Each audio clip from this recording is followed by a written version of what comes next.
स्वामिनी जननी गवती जगत स्वामिनी दामनी मोरया दामनी मोरया. काय सुरुवातच केल्या भारी लय भारी सुरुवात केली मला लय आवडला.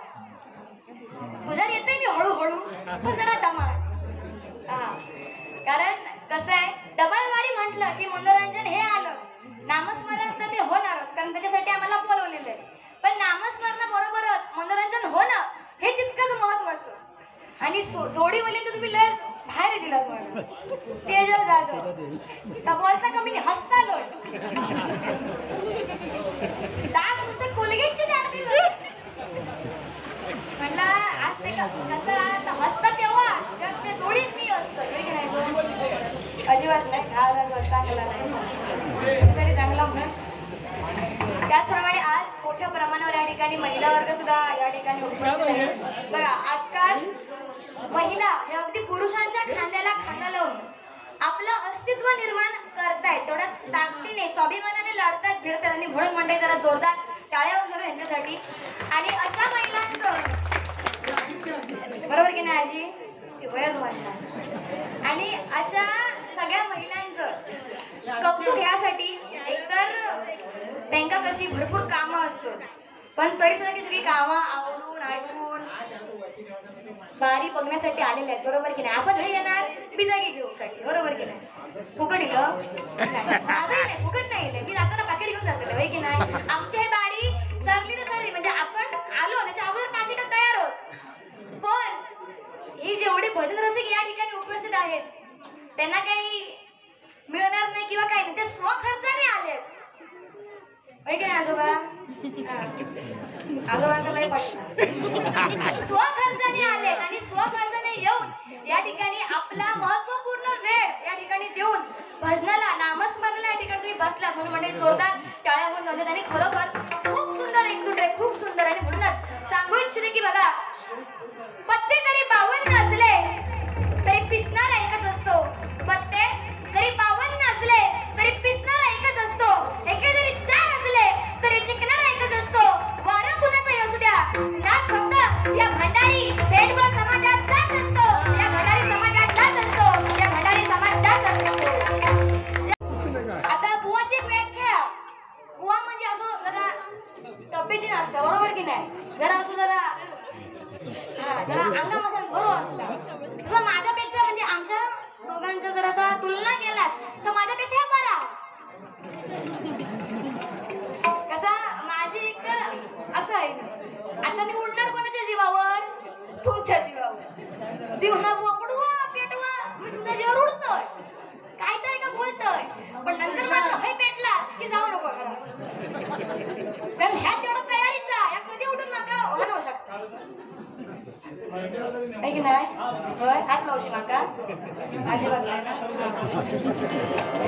कसे बघा हनुमान जयंती आपण साजरी करतो तर हनुमान अत्यंत शक्तिमान बुद्धिमान आणि शक्तीचं प्रतीक ते म्हणजे हनुमान आहे. आणि त्याच्या जन्माची कथा ही रामाच्या जन्मासोबतच एकत्रच आहे. म्हणजे ती जेव्हा दशरथ राजाने आपल्या तिन्ही राण्यांना पुत्र प्राप्त होत नाही किंवा मुलं होत नाही म्हणून आपल्या गुरूंच्या सांगण्यावरून पुत्र कामेष्टी यज्ञ केला. पुत्र यज्ञ कामेष्टी तो यज्ञ केला आणि त्यातून देव उत्पन्न झाले. आणि त्या तिन्ही राण्यांना म्हणजे कौसल्या सुमित्रा आणि कैकेयी तिघींना सुद्धा ते फळ दिलं. तेव्हाच काही तसं होतं बरोबर की नाही. देवानं आपलं एक केस आपटलं की थै आपलं तयार झालो असं एक केलं की तयार झालो. पण आता तसं नाहीये. आता काय हे कलियुग आहे. आता कोणा पोरा झाली नाही काय झाला नाही चल डॉक्टर डॉक्टर तुका बघी तुका पोर होईतच नाही कसं. म्हणजे ऍडव्हान्स झालेलं टेक्नॉलॉजी ऍडव्हान्स झालेली आहे. अगदीच नाही तर सरोगेट भरपूर भरपूर भरपूर आता काही ना काही आपल्या विज्ञानाने प्रगती केली त्याच्यामुळे मुलं ही होतात बरोबर की नाही. पण त्या काही तसं नव्हतं. तेव्हा जरा काय झाला का देवाजवळ पळायचे? कशाला? तर देवाला प्रसन्न करून. देवा ते होतच ना तसं.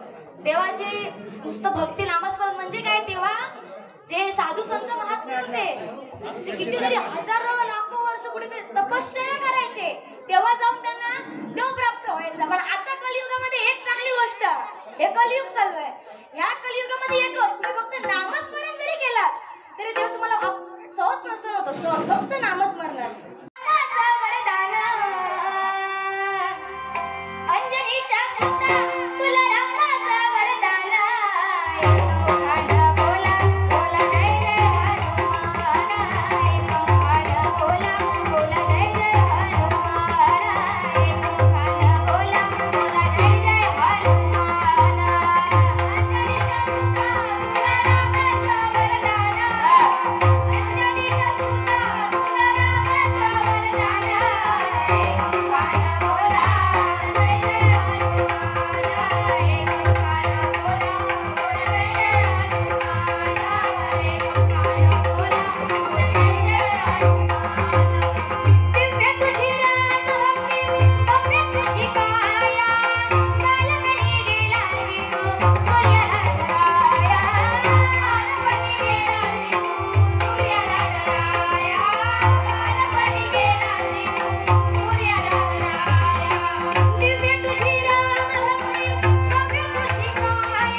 बहुतेक म्हणजे बारा झालेले आहेत, त्याच्यामुळे सगळे माझ्या परिचयाचे आहेत. म्हणजे बरे म्हणजे जानी म्हणा किंवा आमचे राजू काका म्हणा, आमचे वांडूकर काका म्हणा, सगळ्या चांगल्या परिचयाचे.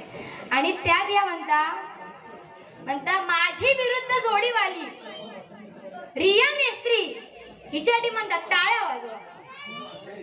टाळ्या तर कोणी वाजवल्याच नाही, सगळे आपले हसायला लागले. त्यात तर आम्ही विचारतो म्हणता हसतास कशा? हसत रडतीच्या नावात कसं असता. आता त्यांनी मला असं बघितलेलं आहे, समजलं. आणि तू मगाशी काहीतरी बोललास म्हणता सगळं म्हणते, म्हणजे सगळे बहिणी श्रोते आले आणि ह्या म्हणता मोठ्या म्हणता सेलिब्रिटी सारखा हाय बाय कर दिला. ओ मी असं केलं हाय बाय कुणाला? कोण होते? हे बहुतेक जण होती ना हाय बाय केलं तरी कुणाला. आता बोला होय की नाही? मी आपला गप इलय एका बघताय ह्या इला कधी माहिता? ह्या इला 7 वाजता कशा. आता हे जवळच आहे गुहा घराचा होय ना गो. काय झालं चपाटी बघतोय झोपावे. हा तर धुपा दिला 7 वाजता होय.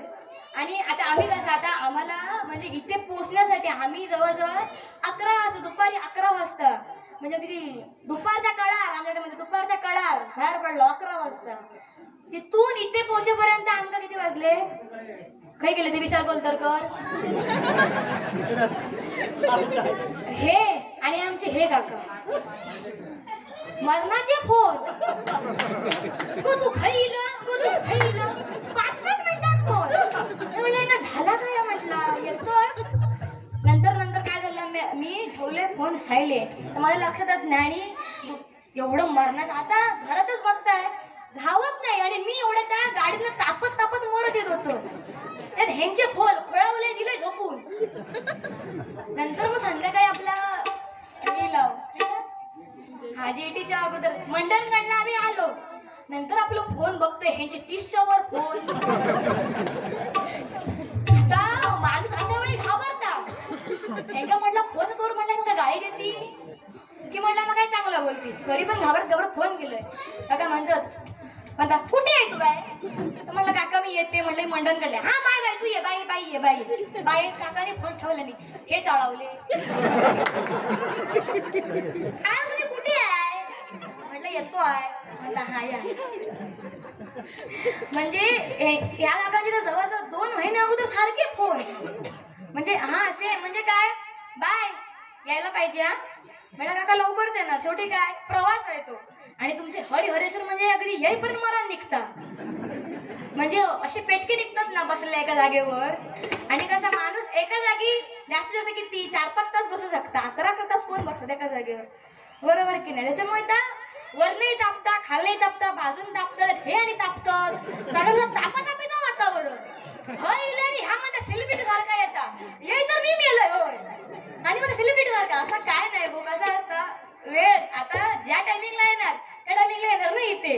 त्याच्यामुळे तू असं काही खुल्यावर काय बोलू नको आणि दात कमी काढ आणि तू काय तर बोल समजा तू असं काय ह्या करू नको लक्षात घे. आणि मी म्हणते ह्या आता करता तरी काय नक्की म्हणजे याची सुरुवातीची म्युझिक झाली आणि 10 बोलात सुरुवात केल्या म्हटलं तर ह्या करता तरी काय बरं ना. जेवलंच की नाही खरोखर मंडळाचं करावं तेवढं कौतुक कमी आहे. जेवण भारी होतं फक्त 3 शब्दात पुलाव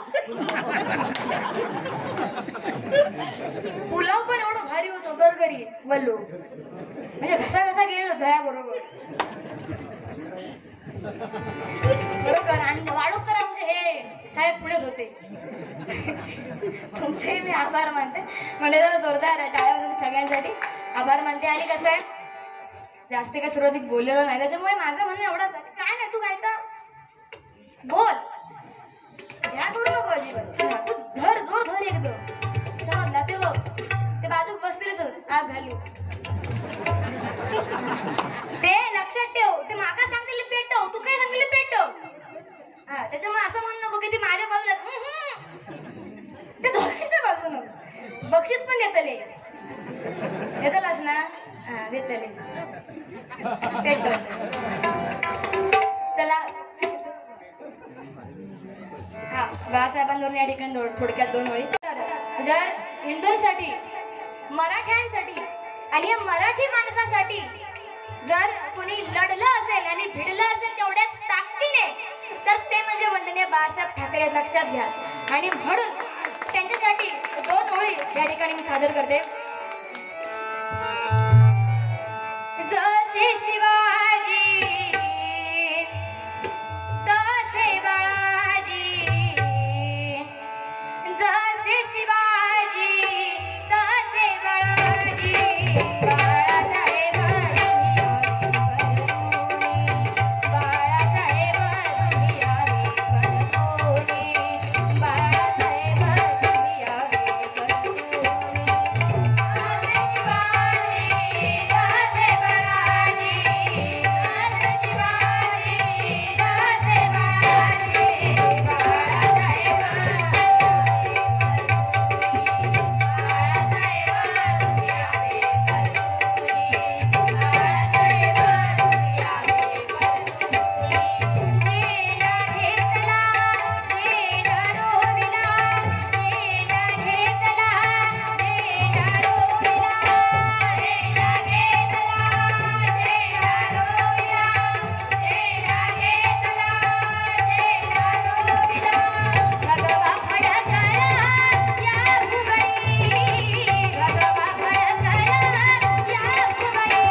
मी या क्षेत्रात फक्त 4 वर्ष या क्षेत्रात मी कार्यरत आहे. डबल बारीची सुरुवात मी 4 वर्षा अगोदर पासून सुरुवात केली. पण तुम्ही सर्व जाणकार माणसं आहात. मला तुम्हाला विचारायचं आहे, पंचपदी म्हणजे काय असते? पंचपदी लक्षात ठेवा बुवा. आवाज आला नाही समजला?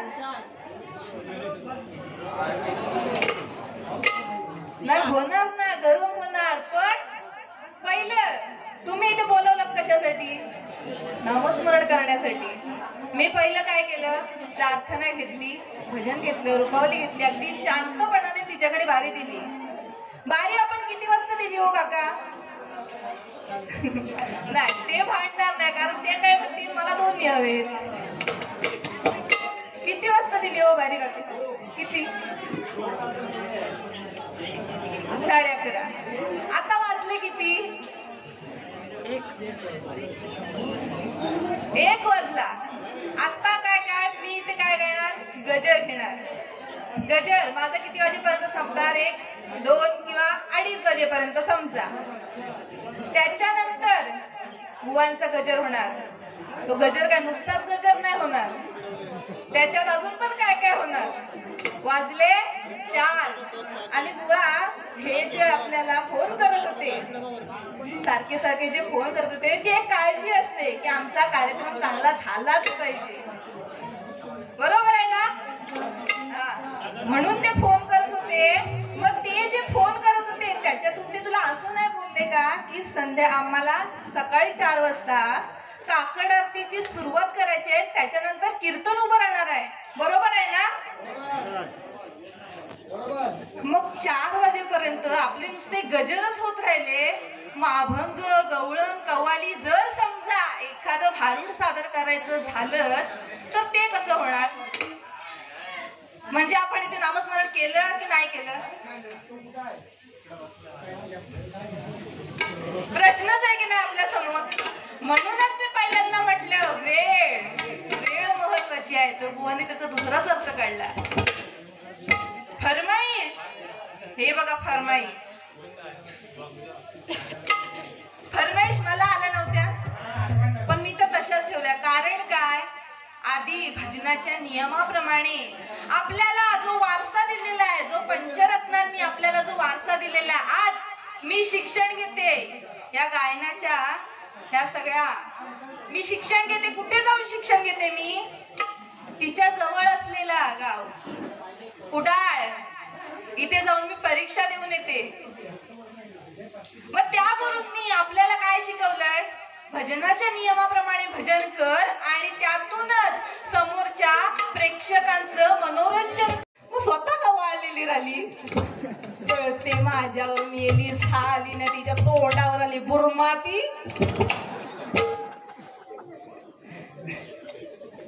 जरा भरगच्च दिसते म्हणते. आता माझ्यावर कृपाच तेवढी आहे, खाता पिता घरा नाही माझा, म्हणून जर हाय भरगच्च, तर त्याच्यात काय झाला? याच्यासाठी सगळं हा कार्यक्रम होण्यासाठी एकजूट ही महत्वाची असते. बुवाने सांगितलं, अगदी बरोबर सांगितलं. एकजूट खूप महत्वाची असते. आपण कुठल्याही गावात गेलो तरी एका साईडला कुठेतरी मुसलमान समाज असतो, एका साईडला कुठेतरी कोळी समाज असतो, पण या सगळ्यांना एकत्र धरून ठेवायचं काम हा भंडारी समाज करतो. म्हणूनच या ठिकाणी आज हे जॉनी अनवर सारखे भजन रसिक आले आणि ते भजन ऐकतायत.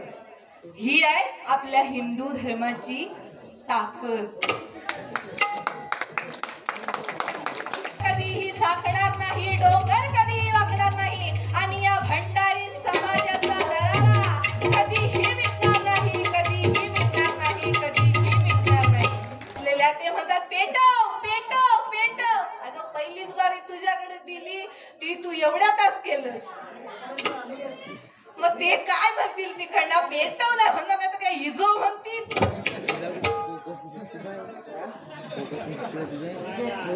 ते आता इजवूनच जाणार.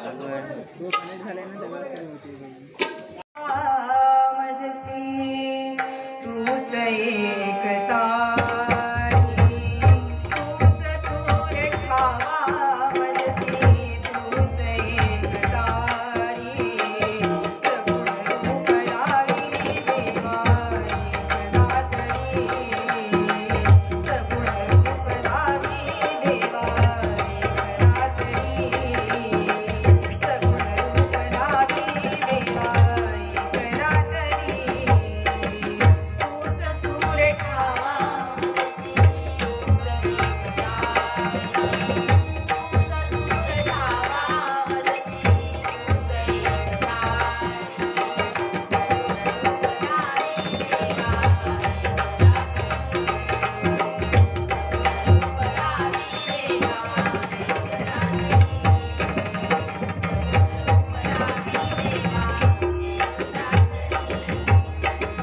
टाळ बोलेची पडला आज माझा संग, टाळ बोलेची पडला आज माझा संग, देवाच्या दारी आज रंगला भंग, देवाच्या दारी आज रंगला भंग, देवाच्या दारी आज रंगला भंग, टाळ बोलेची पडला आज माझा संग, टाळ बोलेची पडला आज माझा संग, देवाच्या दारी आज रंगला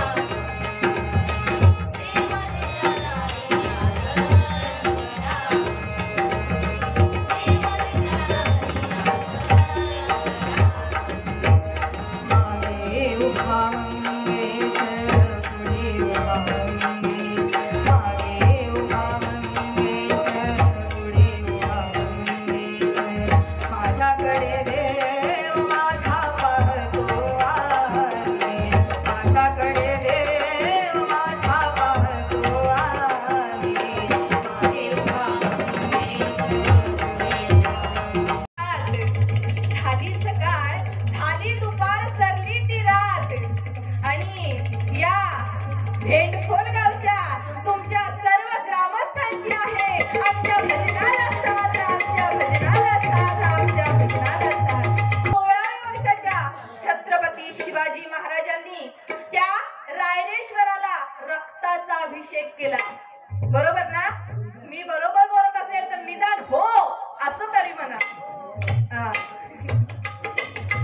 16 वर्षाच्या छत्रपती शिवाजी महाराजांनी रायरेश्वराला रक्ताचा अभिषेक केला. 120 लढाया न हरणारा आपला राजा म्हणजे छत्रपती संभाजीराजे भोसले, ज्यांनी 7 शातक नावाचा ग्रंथ लिहिला. 120 लढाया न हरणारा आपला राजा आणि रायरेश्वराला रक्ताचा अभिषेक करून स्वराज्य स्थापनेची जो राजा शपथ घेतो 16 वर्षाचे असताना, आणि आत्ताच 16 वर्षाचं पोर काय करतोय? मोबाईल बघतोय. पबजी आणि मोबाईल मध्ये काय माहितीये काय? आय लव्ह यू जानू, आय लव्ह यू जानू, ह्या काय यांचा सुटत नाही. आणि परत वर्ण म्हणतात परदेसी परदेसी जाना नहीं, जाना नहीं, परदेसी परदेसी जाना नहीं, जाना नहीं, मुझे छोड़ के, मुझे छोड़ के, मुझे छोड़ के, मुझे छोड़ के, मुझे छोड़ के ही म्हणणार.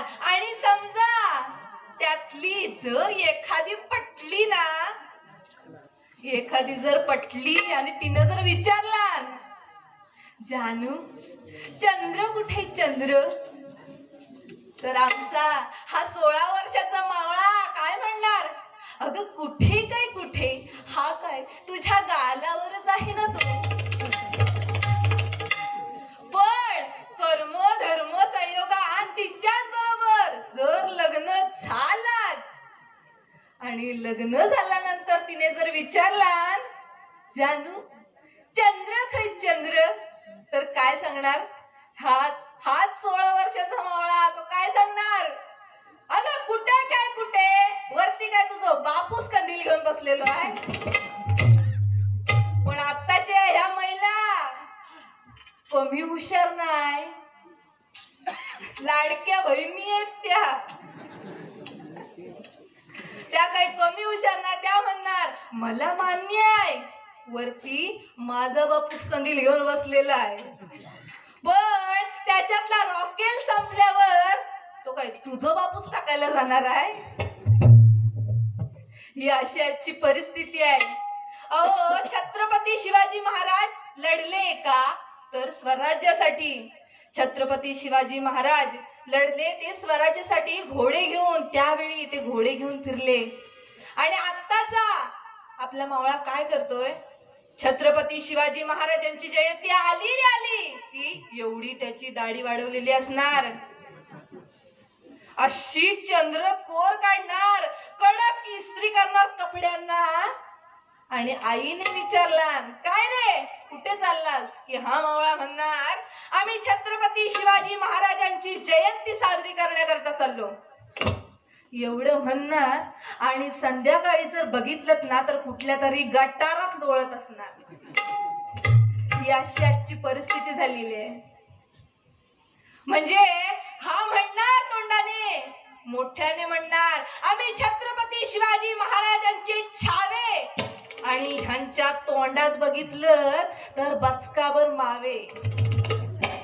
ही अशी आजची परिस्थिती झालेली आहे. आणि हे कुठेतरी थांबलं पाहिजे. ओ बुवा, नुसत्या गमजा मारू नका हो, नुसतं त्यांना चढवू नका पैसे देण्यासाठी. थोडस प्रबोधन करून त्यांच्यात जरासा बदल तरी करण्याचा प्रयत्न